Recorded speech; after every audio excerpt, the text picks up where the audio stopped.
Is this how you practice? Working on soloing, find a song in iReel and start playing. If you want to comp, turn off the piano. Now I remember doing that as well. We're trying to speed run learning jazz, but this approach has a huge problem and your solos are not going to get any better like that. The way Barry Harris taught improvisation was a way to deal with this. If you're improvising over a chord progression in tempo, then you're learning the song and getting better at soloing. But if you hope to add new material and phrases to your solos, then you're going to be disappointed. When you're playing, you focus on keeping time, following the chords and just playing the instrument. But another strategy is better if you want to improve the lines that you play in your solos. And I'm pretty surprised that this is not talked about more often. Soloing over a song as a beginner is often so demanding that your lines get even simpler and you end up just using scale runs and arpeggios, even on a simple jazz blues like this.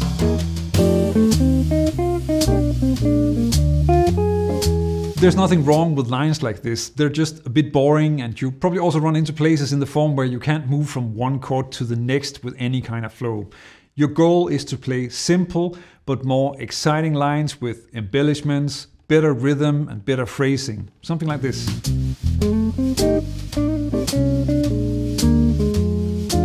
But going from playing the basic lines to adding good phrasing and rhythm is very difficult, especially when you're also playing the song and keeping up with the changes. So let's solve that problem. The traditional advice that you'll find on Reddit or in YouTube comments is learn from the masters. It's a bit weird, but this is both good and bad advice at the same time. To play better lines, you need material like chromatic phrases, trills and arpeggios.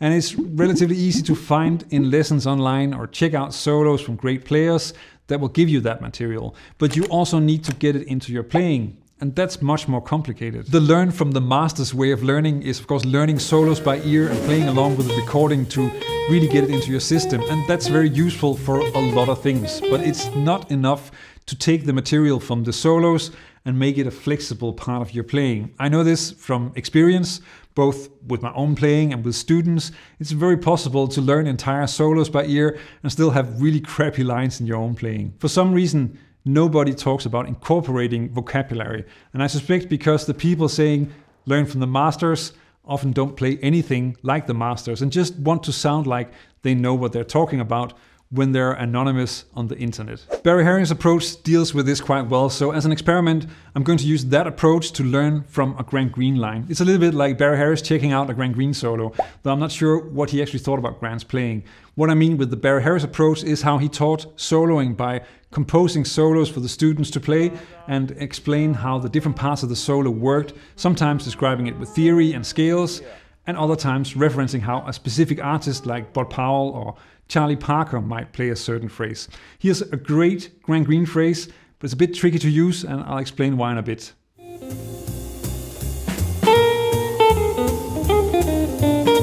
Now you have the example, a beautiful 2-bar phrase, but part of what makes it great is also what is going to make it difficult to use when we want to fix our blues solo. Just an extra comment from Editing Jens. After recording the video, then I searched a bit and found out that Grant Green and Barry Harris are on a few Sonny Red albums together, so they have met. Now I imagine that the early Grant Green stuff should sit pretty well with Barry since it's almost directly from Charlie Parker. But I don't know for sure. Since the example is a 2-5 and a 2-bar phrase, you could use it like that, but using long licks you copied from others is difficult. Now I often compare music to language, and if you think of your solo as a story that you're telling, you could see this Grant Green lick as an amazing Shakespeare sonnet. Now I'm sure you can imagine just how difficult it is to insert a Shakespeare sonnet into the story that you're telling and still make that sound like a natural thing. And inserting a 2-bar phrase from someone else into your solo is about the same thing.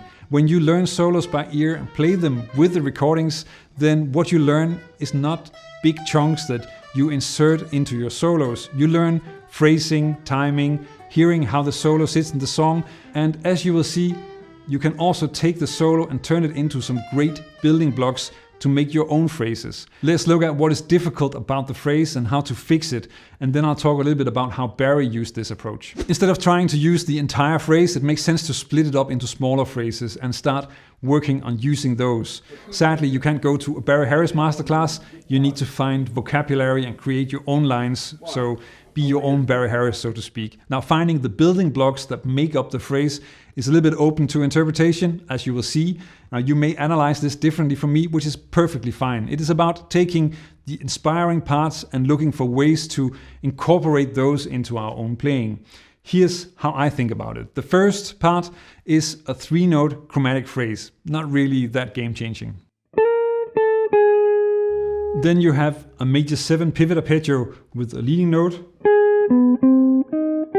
And in this case, that's of course an A-flat major 7 pivot arpeggio. Now here, it actually ends on a trill, so you could consider that a part of the phrase as well. And then you have this building block. This is followed by a really nice phrase with an enclosure of the D, the third of B-flat 7, and a beautiful 6-interval skip up to the root.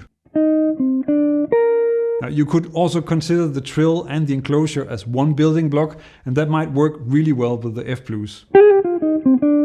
As you can see, the phrases flow into each other and really melt together, and that is a part of what makes it sound good. And when you start composing your own lines, that is also what you want to aim for. I'll first use an easy building block and then one I find difficult to get to work. The goal is to take these building blocks and create new lines that combine what you already play with the new material. As I mentioned, then you want to be your own Barry Harris. That way you're composing vocabulary that will help you get this into your playing and teach you to expand both what you hear and what you can play. Let's start easy and create an F7 line using the phrase, which is really just a transposed version of the Grand Green phrase. You can turn this into a longer phrase by just adding other things that you usually play. That could be something like this.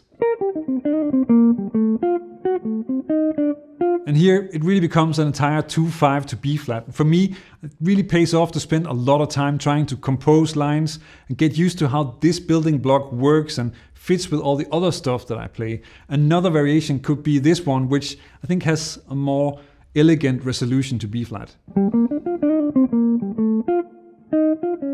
Just keep making lines. You don't have to write them down if you know they fit over the progression, but it can also be good to do so to just figure out where and why something may not work. I would usually do this a lot longer than 2 examples, think 10 or 15, but let's try to make a phrase for the beginning of the blues. Another variation, combining it with a D half diminished arpeggio, the arpeggio from the third of B-flat 7, would be something like this. The more lines you compose, the more you open up your ears and get the phrase to fit with the rest of your vocabulary. And I'm sure you can already feel how this will improve your lines a lot more than just endlessly jamming what you already know along with the track. Let's try the building block that I found difficult to get to work. The other part of the Grand Green line that I really like is this next example, which is on the 2 chord, but as you know, the 2 and the 5 are pretty much the same thing, so you can think of it as a dominant line as well. The transposed version is this. Transposed, this is an E-flat major 7 pivot arpeggio with a leading note before the low G, so this note. Just to quickly explain what a pivot arpeggio is, if you look at this E-flat major 7 arpeggio, and then you move the low E-flat up an octave, then you get this. And then all you need to do is add the leading note. And it is the leading note that kind of messes with the rhythm and makes things a bit complicated. You can fix this in a different way as well, and I'll show you that too. But first, let's just try and create a line for the blues using this. Here the pivot arpeggio becomes a part of the resolution to B-flat, which works, but it's not super clear. Instead, you can also put the phrase at the beginning of the bar and then have another transition to B-flat 7. And that works better for my taste. I do feel like I want to move up before resolving to the B-flat 7, but it's not really easy to get that to flow with the pivot arpeggio. A version that does flow could be something like this. And the trick I mentioned, which fixed the rhythm, is to play the arpeggio as a triplet, like this. And now it becomes easier to transition to B-flat 7, because the triplet really helps the flow. Or a more clear connection to the F7 with this major pentatonic phrase in the beginning of the bar. You keep exploring what works and spend some time playing the lines that you come up with so that you gradually incorporate them into your solos. But making better lines is only a part of what makes a solo better. There are other skills that you need to develop that will make your solo a story and make sure that it's not just a lot of notes next to each other that don't make any sense. I talk about that in this video, and those skills are not about scales, arpeggios, or enclosures, but they are as important if you want to sound great. Check it out, learn jazz, make music.